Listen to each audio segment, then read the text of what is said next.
semuanya, selamat datang di channel Siabar bersama kami dari Prodi Manajemen kelas 1E kelompok 5 Pendidikan Pancasila. Sebelumnya, kalian tahu nggak sih apa itu jika terjadinya masyarakat Indonesia mengabaikan persatuan? Kalau kalian belum tahu, cek video ini sampai habis ya. Jangan lupa like, comment, and subscribe, dan share ke teman-teman kalian. Assalamualaikum warahmatullahi wabarakatuh. Waalaikumsalam warahmatullahi wabarakatuh. Sobat-sobat, kita jumpa lagi di channel Abah. Sebagaimana biasa, Abah mengundang beberapa mahasiswa untuk melakukan diskusi. Kali ini untuk kuliah pendidikan Pancasila. Ya. Dalam kesempatan kali ini, sesuai dengan mata kuliah Pancasila, maka yang akan dibahas adalah apa jadinya jika masyarakat Indonesia mengabaikan sila ketiga, yaitu persatuan. Kita ketahui bahwa bangsa kita adalah bangsa yang sangat majemuk, dilihat dari berbagai aspek, ya, dilihat dari suku bangsa saja kita ada Jawa, ada Sunda, ada Batak, ada Padang, ada Palembang, ada Betawi, dan macam-macam lagi yang lainnya. Nah, terus kemudian juga dilihat dari segi agama, kita ini juga memiliki banyak sekali agama di Indonesia ini, yaitu ada Islam, ada Kristen, ada Katolik, ada Hindu, ada Buddha, ya, ada Konghucu, dan juga banyak lagi penghayat kepercayaan kepada Tuhan Yang Maha Esa. Nah, dilihat dari segi bahasa juga demikian. Walhasil bangsa kita ini adalah bangsa yang rentan sekali terhadap isu perpecahan jika kita tidak mampu mengelola perbedaan itu secara bijak, secara baik. Bagaimana caranya supaya perbedaan itu tidak berubah menjadi suatu titik-titik api dari perpecahan bangsa Indonesia yang sangat multi dari segala aspeknya ini. Baik sobat siapa, sebelum kita mulai dengan topik tersebut, saya persilakan untuk masing-masing memperkenalkan diri, silakan. Baik, perkenalkan, nama saya Muhammad Imam Bukhari, saya dari Prodi Manajemen. Baik, perkenalkan, nama saya Nabil Al-Bukhari dari Prodi Manajemen. Baik, perkenalkan, nama saya Deswita Anastasia dari Prodi Manajemen. Oke, ini ada dua nama imam besar nih, Imam Bukhari. Imam Bukhari itu imam yang sangat dipercaya sebagai perawi hadis. Ya, hadis Imam Bukhari, berarti kamu tuh harus mantap nih dua-duanya. Iya. Baik, untuk bisa kita lebih mempersingkat waktu dalam diskusi ini, di sini ada Deswita selaku presenter dan dua Bukhari kembar ini adalah sebagai pembahas satu dan dua pembahas dua. Silakan Deswita. Baik, sebelumnya saya ingin menjelaskan mengenai apa terjadinya jika masyarakat Indonesia mengabaikan persatuan. Yang pertama akan ada konflik sosial, di mana itu akan munculnya ketegangan antara kelompok agama, suku, dan terjadinya konflik serta kekerasan. Yang kedua ada stabilitas politik, yaitu mempersulit untuk pengambilan keputusan dan juga mengurangi kepercayaan masyarakat terhadap pemerintah.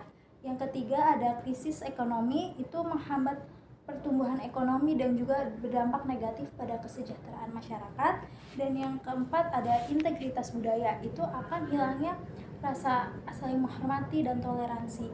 Dan yang terakhir itu ada penurunan kualitas hidup, itu tuh akan mengganggu pada pendidikan dan juga pada akses terhadap layanan dasar.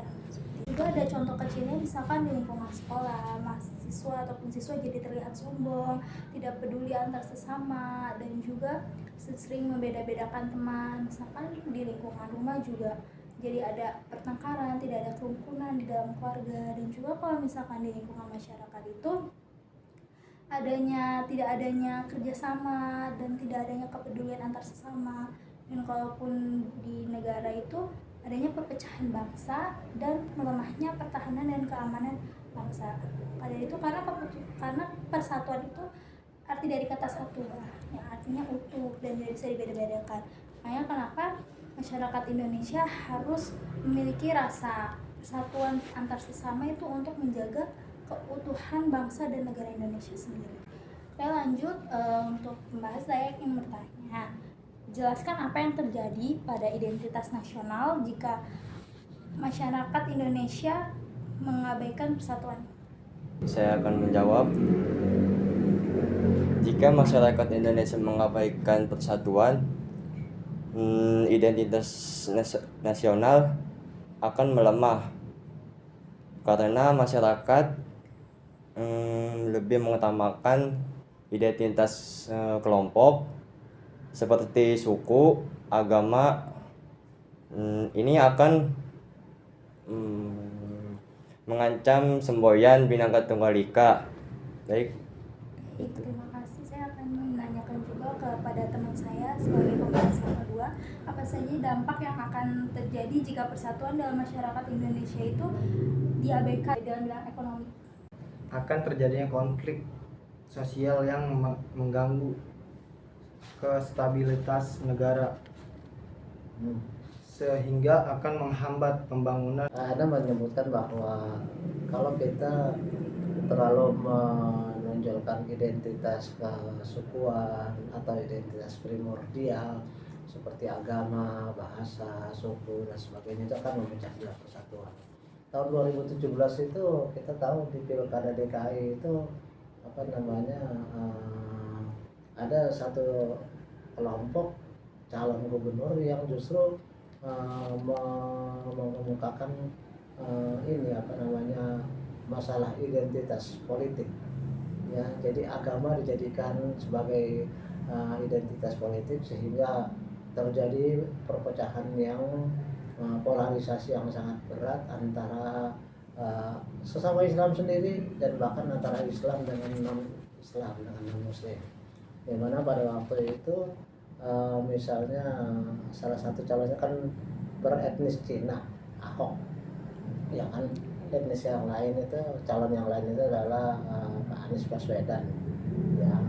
Waktu itu Anies Baswedan sangat menonjolkan identitas keislamannya, sehingga timbullah kemudian ada rasa tidak suka kepada etnis Cina, ya kan. Sampai-sampai kemudian ada satu kampanye yang mengatakan, pokoknya kalau yang berani milih Ahok, nanti ketika mati kita tidak mau mengurus jenazahnya, sampai ada jenazah yang tidak mau diurus.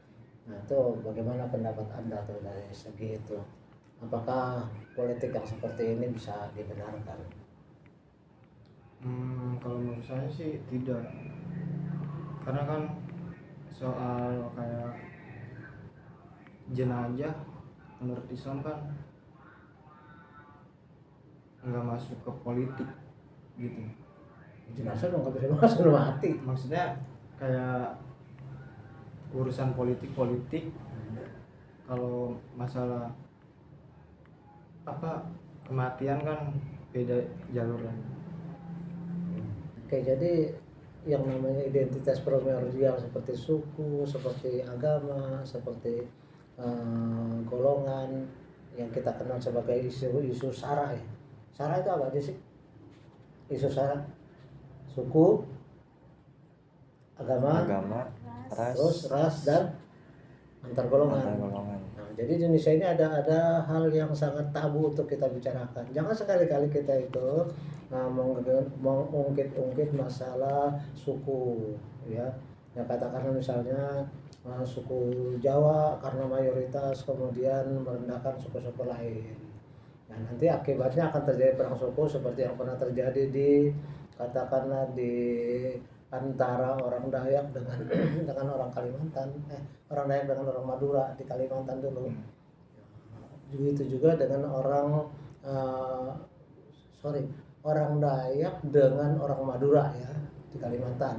Orang Madura dengan orang Betawi di Jakarta. Itu pernah terjadi perang itu. Ya, itu masalah suku. Nah, sedangkan kalau masalah agama pernah terjadi di Poso, ya, antara orang Islam dengan orang Kristen. Jadi banyak sekali bahaya-bahaya yang bisa ditimbulkan kalau kita mengobarkan isu-isu yang sifatnya sara ya antar golongan. Misalnya tahun 98 itu pernah terjadi penjarahan besar-besaran waktu terjadi reformasi, di mana yang diserbu dan dijarah itu adalah tokoh-tokoh milik Cina ya. Kamu pasti belum lahir, jadi belum ngalamin yang namanya perpecahan waktu tahun 98 gitu ya. Di mana tokoh-tokoh Cina itu diserbu dan dijarah. Begitu juga Mall, Lipo itu kan diserbu itu, dijarah sehingga banyak korban mati. Begitu juga kemudian toko-toko banyak yang dibakar. Zaman dulu itu benar-benar rawan karena ketika Pak Harto itu berkuasa selama 32 tahun, nah terus kemudian orang sudah mulai kecapean. Pak Harto ini kok berkuasa nggak berhenti-berhenti, akhirnya orang sudah menginginkan terjadinya perubahan, ganti. Jangan Pak Harto mulu, saya mulai dari SD sampai saya punya anak tetap aja 32 tahun itu Pak Harto lagi presiden, nggak pernah ganti. Maka terjadilah pergolakan. Salah satunya dipicu adalah isu itu, isu sara tadi, dimana kemudian tokoh-tokoh Cina padahal kan mereka ya justru selama ini nggak pernah berpolitik ya kan. Zaman Soeharto nggak boleh dia berpolitik, mereka hanya dagang saja, tapi ada cemburu sosial kita, di mana orang pribumi itu kan biasanya ada di bawah jadi pelayan, jadi hansip, jadi apa, sementara yang punya toko kan orang-orang Cina biasanya. Kemudian ada yang membakar-bakar itu sehingga terjadilah kerusuhan yang mengakibatkan toko-toko milik etnis Cina itu kemudian dibakar dan dijarah.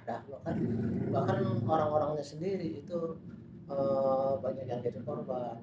Misalnya amoy Cina-Cina muda itu banyak yang diperkosa gitu ya. Itu benar-benar tragedi. Banyak sekali kita ini isu-isu yang diakibatkan oleh masalah suku, masalah agama, masalah golongan gitu, yang bisa menjadi pemicu dari terjadinya perpecahan. Nah sekarang ini masih banyak saya lihat ya, Anda mungkin sering dengar misalnya ceramah-ceramah katakanlah para habib itu ya, yang keras-keras itu ya kan. Apalagi yang kemarin tuh ada di mana, di Poso ya, kita akan jadikan, bukan di Poso, di daerah mana ya, mereka mendeklarasikan perang dengan orang Kristen. Itu bahaya banget itu. Jadi seandainya hal yang seperti itu polisi tidak bergerak cepat, provokator yang ceramahnya itu kemudian membakar-bakar, itu bisa terjadi lagi seperti yang sudah-sudah, perang antara Islam dengan Kristen, perang antara suku ini dengan suku itu, perang antar golongan etnis ini dengan etnis itu dan sebagainya. Justru hal inilah yang akan menghambat kita seperti yang Anda katakan. Bukan hanya masalah pengangguran yang timbul, nanti juga akan timbul lagi ketidakstabilan politik sehingga ekonomi menjadi terhambat. Kalau ekonomi menjadi terhambat berarti pembangunan kan berhenti. Pembangunan berhenti, nanti perusahaan tidak bergerak secara normal, tidak bisa berusaha secara normal, maka kemudian terjadilah gelombang PHK, itu yang kamu maksud. Jadi gara-gara hal-hal seperti itu akibatnya bisa terjadi timbul pengangguran. Kenapa? Kalau ekonomi tidak stabil, terjadinya kerusuhan di mana-mana, ya kemudian perusahaan-perusahaan menjadi bangkrut, ya otomatis mereka akan memecat pegawai-pegawainya, karyawan-karyawannya. Otomatis lagi akibat berikutnya, kalau karyawan itu kemudian jadi pengangguran, nah itu mereka akan berpotensi juga melakukan kejahatan-kejahatan, bisa lagi terulang yang namanya penjarahan, bisa lagi terjadi perampokan dan sebagainya. Nah, gitu ya. Jadi memang di negara yang sangat multi etnik ini, sangat multi segala aspek ini, kita memang harus pandai-pandai jaga persatuan. Jangan sampai hal-hal kecil yang kita sengaja maupun tidak sengaja melakukan bisa menimbulkan perpecahan bangsa Indonesia. Bhinneka Tunggal Ika artinya kita ini memang berbeda-beda, tapi hendaknya kita satu tujuan, yaitu membangun negara Indonesia. Ada lagi Deswita yang ingin disampaikan, atau mungkin kamu ada pertanyaan ke Abah atau tanya ke teman-teman dua Bu Hori ini? Ayo, gimana, silakan.